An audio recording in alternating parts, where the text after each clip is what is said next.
CIA document, case number RS-84-10029, classification, secret, declassification date, 1999, open page 9. There, amidst the dry, bureaucratic text, lies a sentence that should have changed every history textbook on the planet. The agency's analyst directly reports, by the decree of August 9th, 1944, the Central Committee of the CPSU instructed historians to rewrite the history of the Tatar ASSR. The goal? To falsify the past, hide facts of aggression, and erase mentions of the true origins of Tartary. This is not a theory. This is an official U.S. intelligence report on how their primary enemy methodically destroyed the memory of an entire civilization. They didn't just edit dates. They cut an organ out of the body of humanity. What does school tell you? They tell you that Tartary was merely a geographical term. Supposedly, European cartographers were too lazy to learn the names of Eastern peoples. So, they just drew a massive blot on the maps and wrote, "Tartars live here." Does that sound logical? Now open the first edition of the Encyclopædia Britannica, 1771, Volume 3, page 887. There, in black and white, it states, Tartary, a vast country in the northern parts of Asia. Russian Tartary in the northwest occupies an area of 3,050,000 square miles. This is the largest empire in the world. The largest empire in the world. With its own flag, a yellow cloth with a black dragon. With its own heraldry, the owl. With its own capital. The official version claims that in 1773 to 1775, there was a peasant uprising led by Napoleon Pugachev. Dirty Cossacks and serfs supposedly almost took Moscow. But look at the maps of the military operations. This wasn't a police operation against rebels. It was a full-scale war between two empires. The Romanovs against Tartary. When Pugachev, or the man posing as him, was executed, Catherine II issued a decree of complete oblivion. The Yaik River was renamed the Ural. The Yaik Cossacks, the Ural Cossacks. Cities were wiped from maps. If it was just a peasant revolt, why rename the geography of an entire continent? Because you don't just punish rebels. You kill the memory of the legitimate rulers of this land. You think this was a local tragedy of the East? Look around. In the same period, the mid to late 19th century, the world was gripped by a strange epidemic of cleansing. In 1848, the Spring of Nations erupted in Europe. Old archives burned. In the U.S. in 1890, an accidental fire broke out in the Department of Commerce building. 99% of the 1890 census data was destroyed. We don't know who actually lived in America before the early 20th century. In China, during the Opium Wars, Anglo-French troops burned the old summer palace, Yuanmingyuan, to the ground. Its architecture was not Chinese. It was Greco-Roman. Marble columns, fountains, advanced water delivery technologies, all turned to ash.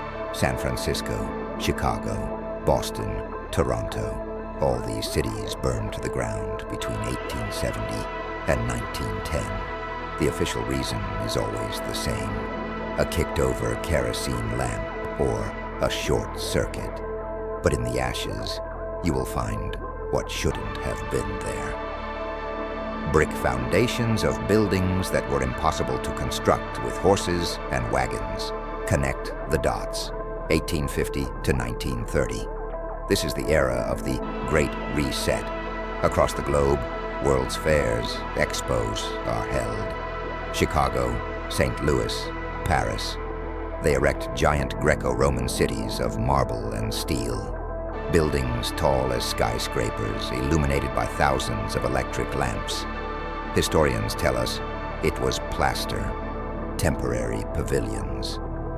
And then they blow up these plaster palaces with dynamite immediately after the fairs close.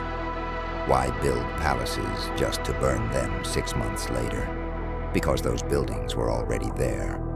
The fairs were a way to legitimize the inheritance of the old masters before finally destroying it. In these same years, hundreds of thousands of children are moved on orphan trains.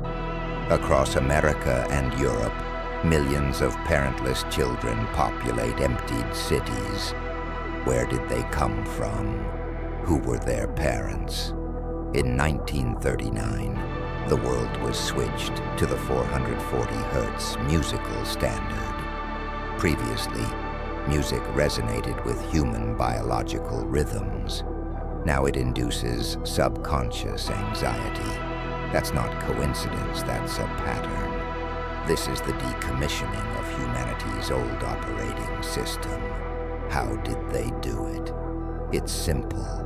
Through a monopoly on education and accidental catastrophes. Libraries only burn when they contain the wrong books. In the 1920s, the Soviet Union and Western nations synchronized the change of educational curricula. The subject of logic was removed. History was turned into a set of dates rather than cause and effect chains. The Smithsonian Institution in the U.S. spent decades removing artifacts that didn't fit Darwin's theory. Giant skeletons, strange metallic tools found in strata millions of years old, all vanished into basements. They created an expert community where anyone questioning Tartary or ancient technology is branded a marginal. But paper burns easier than stone. That is why they began tearing down the buildings. I don't ask you to take my word for it. Belief is a tool for those who manipulate you. I ask you to verify. Enter the digital archives of the National Libraries of France or the Library of Congress. Search for maps dated before 1800. Search for reports on the fires of the 1870s. Look at photographs of cities after the fires. You will see surviving Greco-Roman columns amidst wooden shacks.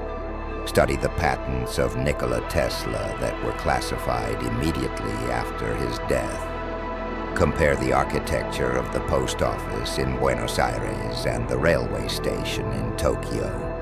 Why are they identical if there was supposedly no connection between the continents? All the evidence is in the public domain. It's just that no one is shining a flashlight on it for you. We live on the ruins of a civilization we cannot even comprehend. Our majestic, historic city centers are merely the remnants of their infrastructure. We use their temples as museums, their post offices as workspaces.